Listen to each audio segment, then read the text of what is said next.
Jednou mi zaplatíte za váš smích a moje slzy.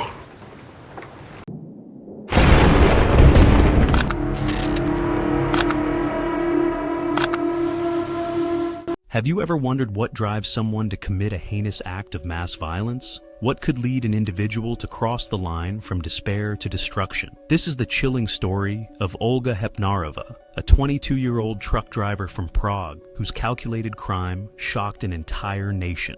It was a warm summer day in 1973 when a horrifying event unfolded on the streets of Prague. At around 11 a.m., a pickup truck came hurtling down the road. Without warning, it swerved violently onto the pavement, plowing through a group of elderly people waiting at a tram stop. Screams echoed through the air as bodies were thrown to the ground. In the chaos, the truck came to a stop a few meters down the road. Behind the wheel sat a calm and composed young woman, her face betraying no emotion. Her name was Olga Hepnarová, and she had just carried out a crime she had meticulously planned. Olga Hepnarová is one of Europe's most notorious yet least known mass murderers. Her deliberate act of vehicular violence claimed the lives of 8 people and injured over a dozen more. What makes this story even more unsettling is the cold, calculated way in which it was executed and the dark psychological depths that led her to commit such a horrifying act. Born in 1951, Olga Hepnarová was a troubled individual from a young age. Her childhood was marked by isolation,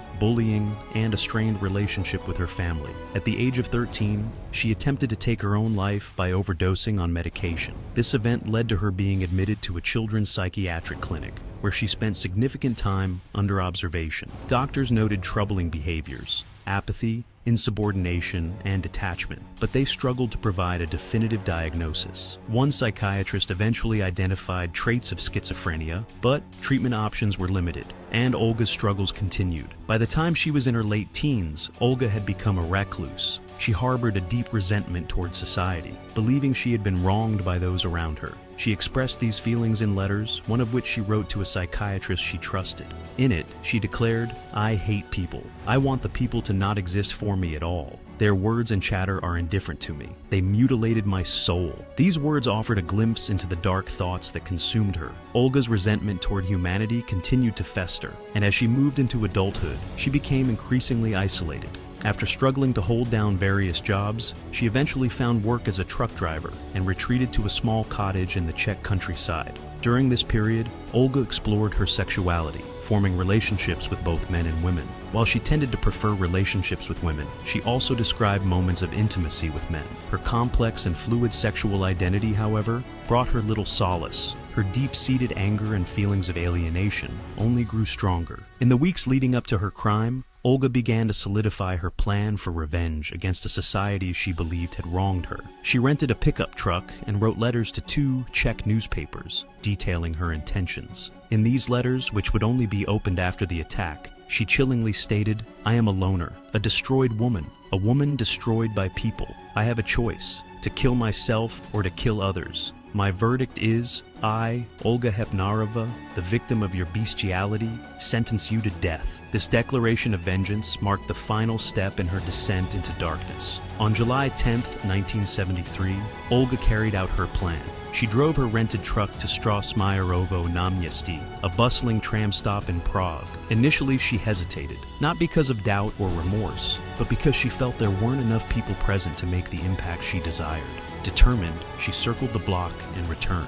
This time, she accelerated onto the pavement with intent, plowing into a group of elderly individuals waiting at the tram stop. The collision killed 3 people instantly, and 5 more succumbed to their injuries in the hospital. 12 others were left wounded, many with life-altering injuries. After the attack, Olga showed no attempt to flee. She calmly sat in the driver's seat, waiting for the police to arrive. Her lack of remorse was evident during her arrest and throughout her trial. She openly admitted to her crime and repeatedly requested the death penalty, asserting that her actions were a calculated act of vengeance against a society that had ostracized her. The trial of Olga Hepnarová captivated the nation. Psychiatrists debated her mental state, with some arguing that her actions were the result of untreated psychological issues, while others believed she was fully aware of her actions and their consequences. Ultimately, the court sentenced her to death by short drop hanging. On March 12, 1975, Olga Hepnarová was executed, becoming the last woman to be hanged in Czechoslovakia and one of the last in Europe. Olga's story is a haunting reminder of the consequences of unchecked mental health struggles and societal neglect. Her crime, while horrifying and inexcusable, highlights the deep pain and isolation she experienced throughout her life. It forces us to confront uncomfortable questions about how we treat those who feel marginalized and alienated. Could Olga's trajectory have been altered with proper intervention and support? Or was her path to violence inevitable? This dark chapter in history has been immortalized in the film Ya, Olga Hepnarová, which explores her life and psyche. The movie portrays her as a deeply troubled individual, capturing both the horrifying nature of her crime and the profound loneliness that shaped her actions. It serves as a stark reminder of the complexities of human behavior and the devastating impact of societal neglect. As we reflect on Olga Hepnarova's story, we are left with a lingering question. How can we prevent such tragedies in the future? By fostering a more compassionate and understanding society, perhaps we can offer hope to those who feel lost and ensure that such acts of desperation never happen again. Thank you for joining us on this deep dive into one of Europe's most chilling crimes. If you found this story compelling, don't forget to like, subscribe, and share your thoughts in the comments below. Stay tuned for more stories that uncover the darkest corners of history.